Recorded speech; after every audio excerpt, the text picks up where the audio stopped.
Bueno, amables televidentes, una vez más en nuestro espacio académico, en este noticiero de PSC.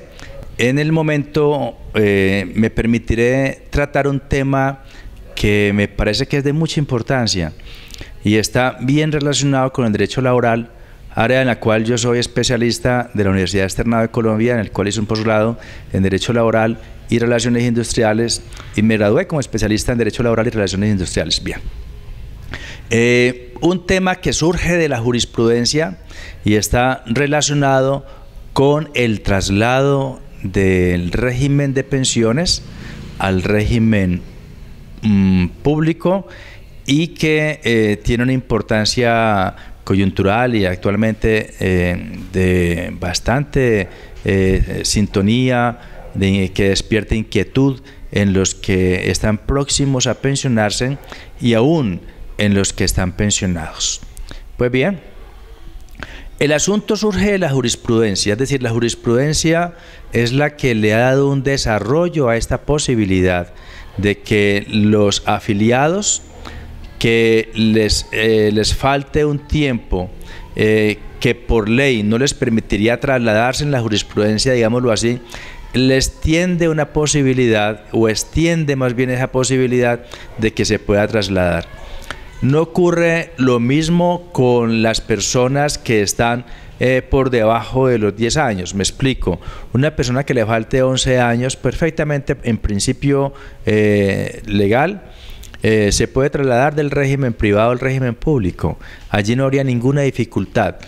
Pero cuando a la persona le falte menos de 10 años, es decir, 9 años, 8 años o 5 años, empieza la negación por parte de las, sobre todo de las entidades privadas al público, porque el asunto surge es el deseo de trasladarse del privado al público.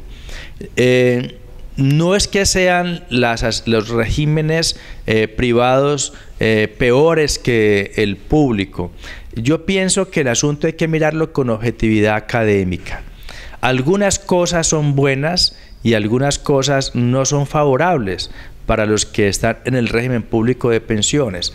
Por ejemplo, en el caso, lo explicaba yo hace poco, creo que en este mismo espacio, cuando una persona se va a trasladar y tiene unos recursos económicos allí ahorrados, el monto que le devuelven es mucho más que el monto que le podría dar el régimen público, que es Colpensiones, en la cual le devolvería los aportes que hizo, mucho menos.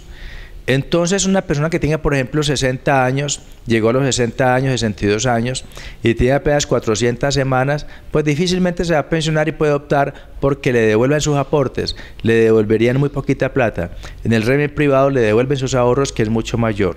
De otra parte también, en el régimen privado, si se llega a los 62 años, no se tiene el capital suficiente para pensionarse, con 1.150 semanas, en el caso de los hombres, el gobierno le tiende la mano, le ayuda para que su pensión sea por lo menos reconocida como una pensión mínima. Son estos ejemplos y otros ejemplos más que tienen que estudiarse puntualmente a efectos de que nosotros sepamos que no es que corramos a trasladarnos por un capricho, porque hay una estampida, porque hay un pánico social, porque hay una noticia que está siendo difundida y traslademos o no, simplemente miremos a ver hasta dónde vale la pena. Tercero, cuando las personas llegan a las 1.300 semanas, tampoco es que sea del todo favorable el régimen público, porque hay personas que yo considero que para que una persona adquiera una muy buena pensión, debe pensionarse por lo menos cotizando 1.800 semanas. Es el cálculo que yo he hecho en mi experiencia como litigante y como especialista en el tema. ¿Y por qué? ¿De dónde saco las 1.800 semanas? Debe un poquitico más.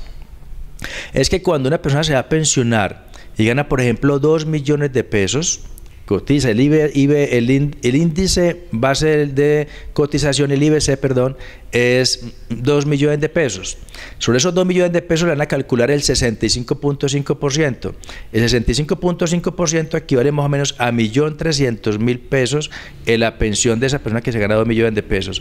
Para que sea el 80%, que sería 1.600.000, debería haber cotizado más de 1.300 semanas. Entonces, es el consejo que yo le doy a mis clientes. ¿Cómo le parece, doctor, que tengo 1.300 semanas, ya tengo mis 62 años, yo me quiero pensionar? Yo le digo, estás entero, puedes todavía intentar trabajar un poquitico más para que por cada 50 semanas se le incremente la pensión. Pero esto ocurre, ese incremento ocurre y va ocurriendo por cada 50 semanas hasta que llegue a las 1.800. Ya en ese caso tendríamos una pensión no de 1.300.000 ni no de 1.600.000 pesos. Entonces son casos que se tienen que analizar en cuanto a este aspecto.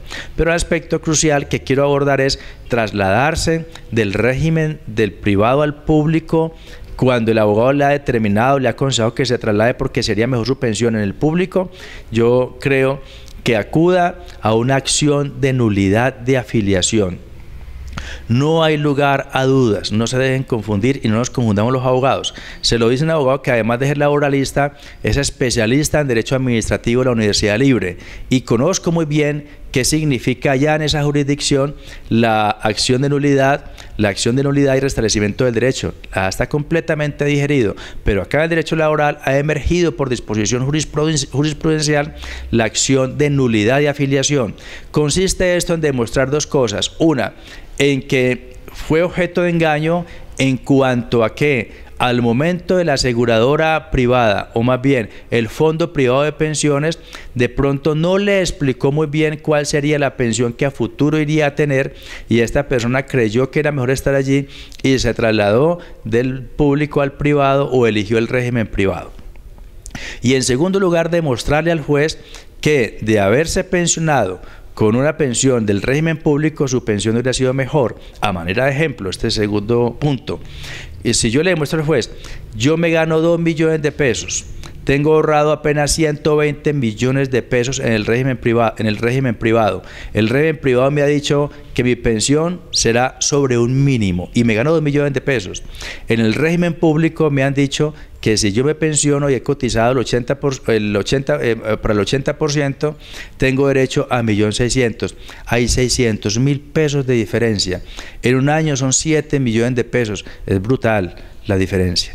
Si al juez yo le logro demostrar estas dos cosas, que al momento de la afiliación no se me advirtió bien, porque de haberse me advertido y diciéndome su pensión en el régimen público va a ser de 1.600.000 y aquí va a ser de 1 millón de pesos, pues yo no me voy a quedar en el privado. Ya con estas evidencias, con estos fundamentos y con esta argumentación jurídica, yo le pido al juez que acceda a la petición que le estoy haciendo y de esta manera creemos que tenemos la posibilidad. Esto para los que le falten menos de un año, 5 años, 6 años, 7 años, 1 año, 6 meses, y aún también para los que sean pensionados tienen este mismo derecho a dar lugar a que se anule la afiliación, a que se anule la pensión y se traslade el régimen público y el régimen público asuma la pensión reliquidándola en mejores condiciones. Son estos pues comentarios y orientaciones jurídicas que quería hacer en este espacio. Hasta pronto.